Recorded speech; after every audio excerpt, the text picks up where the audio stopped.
Bonjour tout le monde, aujourd'hui on se retrouve pour ma première vidéo et je vais vous parler de l'opération que j'ai subie qui est une ligamentoplastie du MPFL qui est le ligament fémoro-patellaire médial qui est un des ligaments qui tient la rotule. Ensuite, je vais aussi vous parler de mon histoire. Je fais cette vidéo parce qu'en faisant mes recherches, je me suis rendu compte qu'il y avait très peu de forums ou de témoignages en français, aussi parce que l'opération est assez récente. J'aurais aimé tomber sur quelque chose comme ça au tout début, ça m'aurait rassurée, éviter de trop stresser et aussi de faire 10 000 recherches. Donc je vais vous montrer un rapide schéma. Alors je suis pas du tout une pro, mais je m'appuie sur mes recherches et ce qu'on m'a expliqué. Voici l'intérieur d'un genou. Dans un genou, on a des os, des tendons, des ligaments qui ont chacun différentes fonctions. Tout à gauche, on peut voir la rotule, qui est un os qui se déplace. Par exemple, quand on plie ou déplie le genou, la rotule s'emboîte et glisse dans un creux fait exprès pour ça, en bas du fémur, qui s'appelle la trochlée. Ensuite, pour que la rotule reste toujours dans son creux, elle est maintenue par plusieurs ligaments, dont des ligaments externes de chaque côté. Sur le schéma, ils sont en bleu. Et ce sont donc les ligaments fémoro-patellaires médial, les LFPM. Cependant, si à un moment le genou tourne ou se tord violemment au cours d'une activité par exemple, la rotule se luxe. Une luxation de la rotule, c'est quand la rotule sort du creux du fémur, la trochlée, et suite à cette sortie, il se peut qu'elle se remette en place normalement, mais malheureusement, si le choc a été trop violent, selon le côté où le genou a tourné, il se peut que le ligament se soit étiré ou soit carrément rompu. Sur ce schéma, on voit un genou normal à gauche. Sur le genou de droite, la rotule est sortie de son creux, elle s'est luxée, ce qui a provoqué l'étirement d'un des ligaments qui la tient, représenté en vert à droite. On voit que le ligament est devenu trop lâche et ne maintient plus la rotule dans le creux de la trochlée. Au scanner, ça ressemble à quelque chose comme ça. On voit que la rotule droite est luxée dans l'autre sens.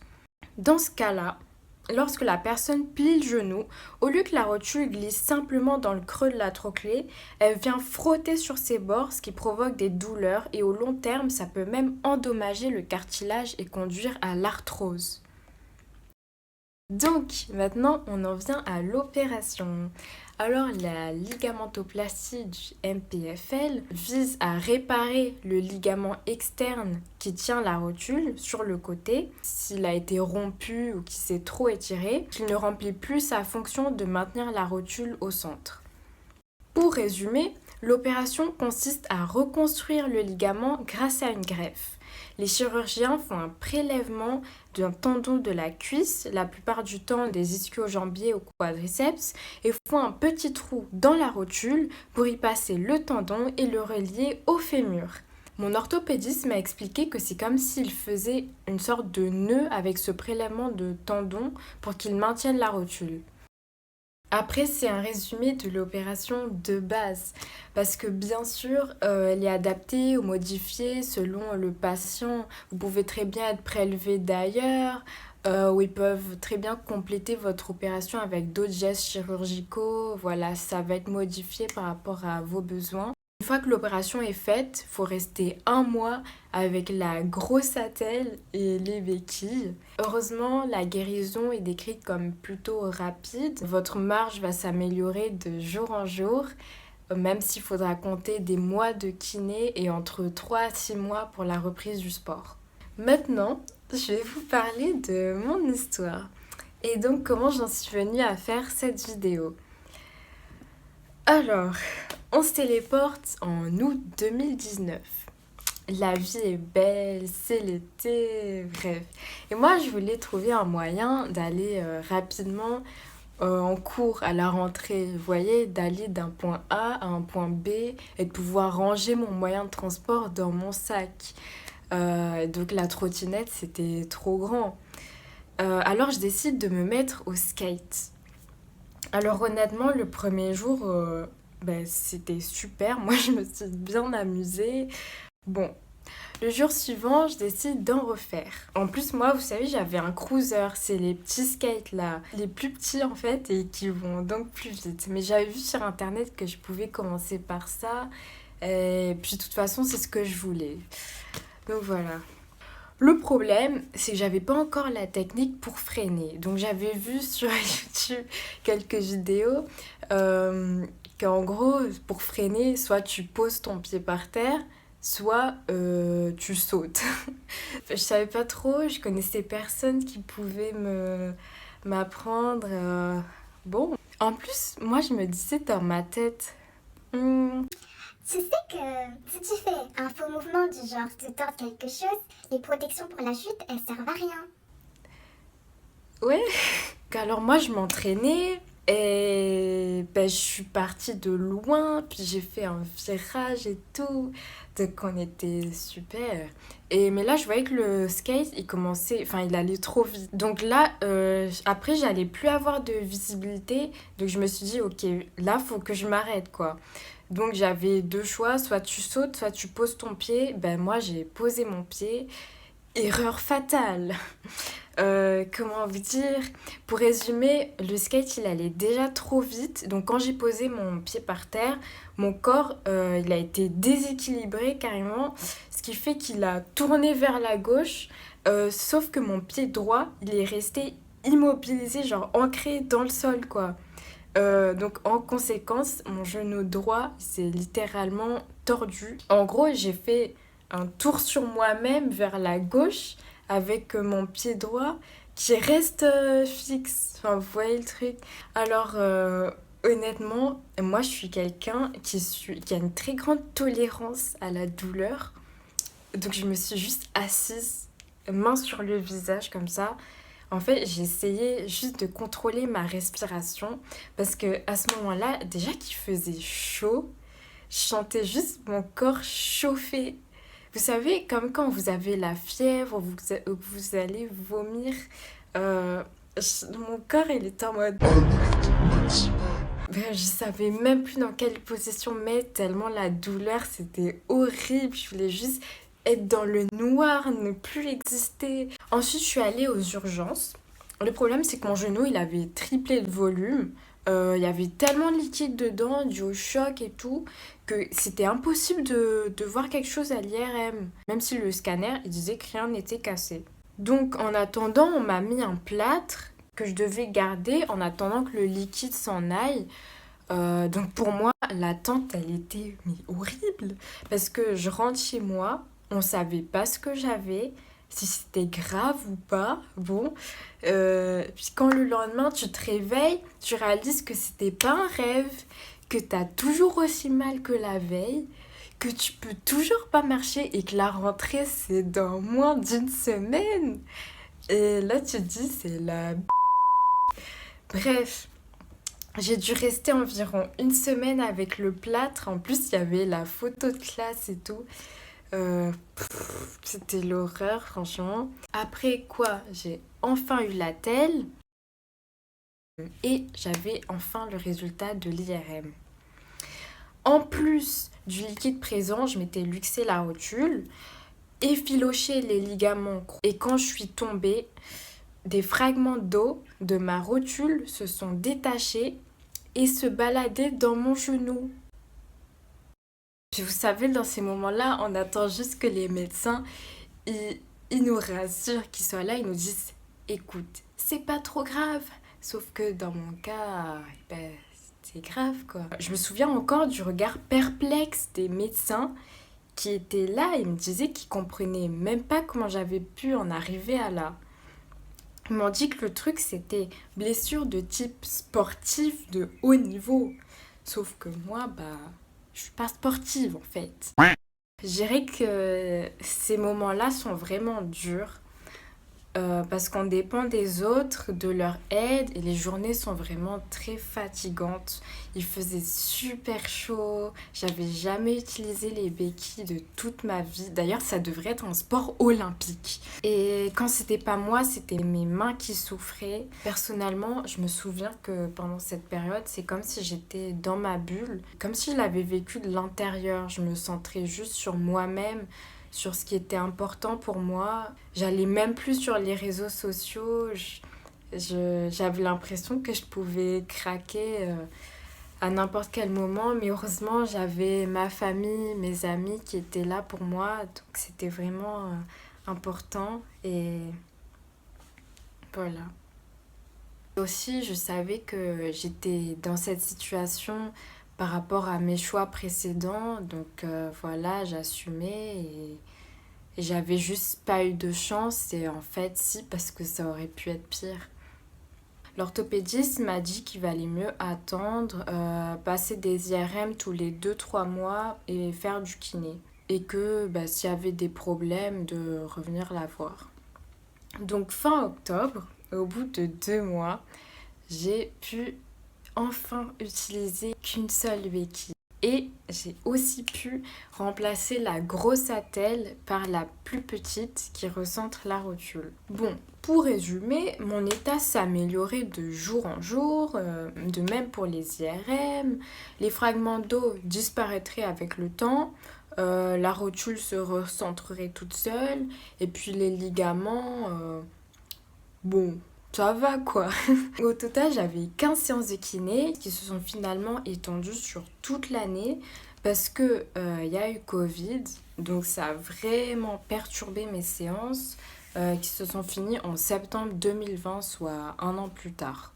À ce moment-là, je n'avais plus du tout de douleur, je portais même plus la telle, donc c'était cool. Sauf que vers décembre, en fait, dès que l'hiver a commencé, l'état de mon genou s'est détérioré sans que je comprenne pourquoi. Je me disais peut-être que le froid raidissait les muscles, je sais pas. Mais dès que mon genou était en flexion, donc quand je montais des marches, descendais, je m'asseyais ou je me relevais, ça faisait mal. Et tout ça de manière très progressive.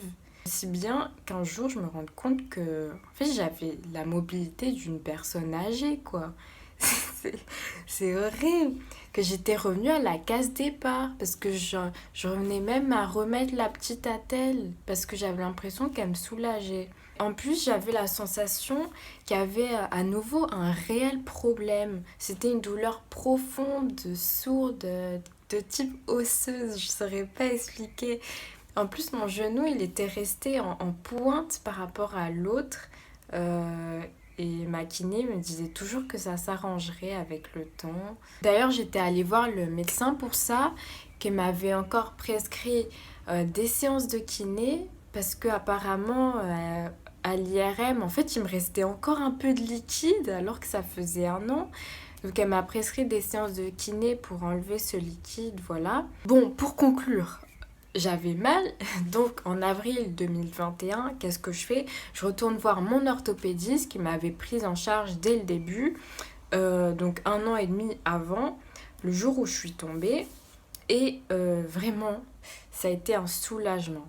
J'ai vraiment été rassurée parce que dès les premières minutes, elle a tout de suite vu que ça allait pas en fait, ce qui n'allait pas et que tout ça, non, c'était pas dans ma tête. Ça n'allait pas s'arranger tout seul avec juste quelques séances miraculeuses de kiné. En fait, j'avais ça.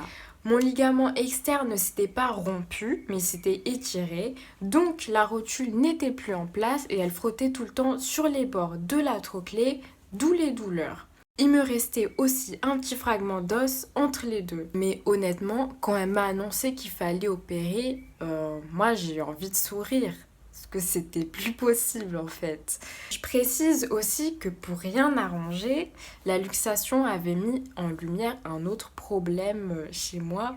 Mes trochlées sont convexes, c'est-à-dire qu'elles sont naturellement assez plates. Le creux est pas assez creusé, ce qui facilitait en fait la sortie de la rotule. Mon orthopédiste m'a dit qu'en cas de nouvelle luxation, même si elle pensait que ça n'arriverait pas, il faudrait qu'on fasse une transposition de la TTA, qui est la tubérosité tibiale antérieure.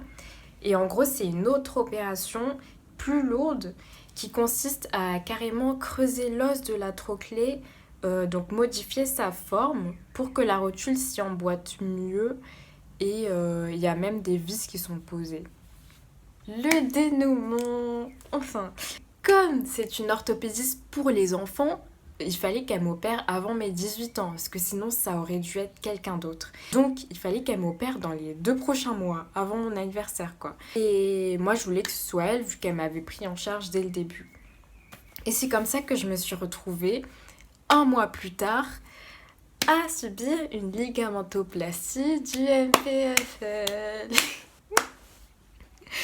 Alors, petite précision, mon opération était sous arthroscopie, en anesthésie générale, et mon intervention était le matin. Je suis restée 2 jours à l'hôpital. J'en profite pour dire que je remercierai jamais assez les chirurgiens et tout le personnel hospitalier qui ont vraiment été très gentils et à l'écoute. Donc voilà, ça m'a vraiment touchée. En plus, moi, vous savez, j'habite dans le sud et la vue depuis la chambre, c'était magnifique. En fait, des fois, je me demandais si j'étais à l'hôpital ou en croisière. En plus, ma voisine était super sympa, donc c'était bien. Alors, le bilan. Pour l'instant, j'en suis très exactement à 20 jours post-opératoire, donc soit à peu près 3 semaines plus tard. Et comme annoncé, la guérison est plutôt rapide, hein. Donc durant mon séjour à l'hôpital, même à la sortie, j'ai eu très peu de douleurs, voire pas du tout. Donc dès que je suis rentrée chez moi, je prenais même plus les médicaments de douleur parce que j'en avais plus besoin. Et même s'il faut garder la grosse attelle pendant un mois, moi, au bout de 13-15 jours, je pouvais déjà marcher sans béquille chez moi. Par contre, il faut pas forcer, hein. Voilà, et bien sûr, dehors, béquille oblige. Ensuite, mon orthopédiste estimait que je pouvais reprendre les cours 1 semaine après. Mais moi, j'ai demandé une dispense de 2 semaines parce que mon lycée, il est trop grand. Donc, c'est juste pas possible. Je dois changer de bâtiment. Enfin, bref. Pour rien arranger, j'ai le bac avant la fin du mois. Donc, comment vous dire Pour l'instant, j'attends mon prochain rendez-vous avec l'orthopédiste qui est cette semaine pour voir ce que ça donne. Mais là, je peux déjà marcher et je suis assez confiante. J'ai enfin l'impression de voir le bout du tunnel après 1 an et demi. Après, j'ai lu que la rééducation est aussi importante que l'opération pour récupérer toutes ses capacités. Je sais que j'ai encore beaucoup de séances de kiné et un long chemin devant moi, mais au moins j'ai l'impression de savoir où je vais maintenant. S'il y a un truc que je retiens de cette expérience, c'est que les kinés n'ont pas toujours raison. Il faut avant tout vous écouter vous, votre corps, vous fier à votre intuition. Parce que dans mon cas, les 2 kinés que j'ai eus me disaient toujours que tout allait bien, que tout s'arrangerait. Le deuxième m'a même dit que tout ça c'était dans ma tête, que c'était mon imagination et que mes 2 genoux étaient pareils. Alors que moi, ne serait-ce que visuellement, je voyais la différence quand même. C'était évident pour moi. Et d'ailleurs, il voulait même s'opposer à l'opération au début. Tout ça pour dire que, bien sûr, quand vous allez chez le kiné, ça aide. À la sortie, vous vous sentez mieux. Mais si dès que t'arrêtes le kiné, les douleurs reviennent quelques jours après, je trouve que ça sert à rien. C'est comme contrer temporairement un problème sans en supprimer la cause. C'est-à-dire que moi, à mon âge, j'allais devoir faire des séances de kiné pour le restant de mes jours, toute ma vie. C'est ça? Non, mais ça va pas ou quoi? Franchement, des fois, n'écoutez pas les kinés. Allez juste voir des spécialistes de vodka. Parce que moi, si je les avais écoutés, peut-être qu'à 30 ans, j'aurais déjà développé de l'arthrose, quoi. Ensuite, je retiens que des fois, il vaut mieux se casser quelque chose plutôt que se le casser partiellement. Parce que dans mon cas, si le ligament s'était rompu, la question de l'opération ne se serait pas posée. J'aurais pas attendu 1 an et demi. Et dernier point, plus de skate. Sérieusement, en fait, je me suis encore plus rendu compte à quel point j'aimais marcher, vu que je pouvais pas. Et d'ailleurs, j'en profite pour saluer toutes les personnes qui sont en handicap et qui peuvent pas marcher. Parce qu'à mon sens, ce sont des héros du quotidien, clairement. Force à vous. Donc là, je suis à nouveau en béquille. Je sais pas comment ça se fait, peut-être que j'avais pris la main en 2019. Mais là, les béquilles, ça m'épuise pas. Enfin, bon, c'est la fin de cette vidéo. Je vous mets en barre d'infos les sources, les liens sur lesquels je me suis appuyée, aussi les forums français-anglais qui parlent de l'opération. Alors, je comptais peut-être faire une autre vidéo. Je pourrais vous faire des updates, enfin, vous montrer ma progression, comment ça s'améliore après l'opération du coup, vous donner des conseils pour l'école, le travail, bon, par rapport à mon expérience. Et bah voilà. Bis!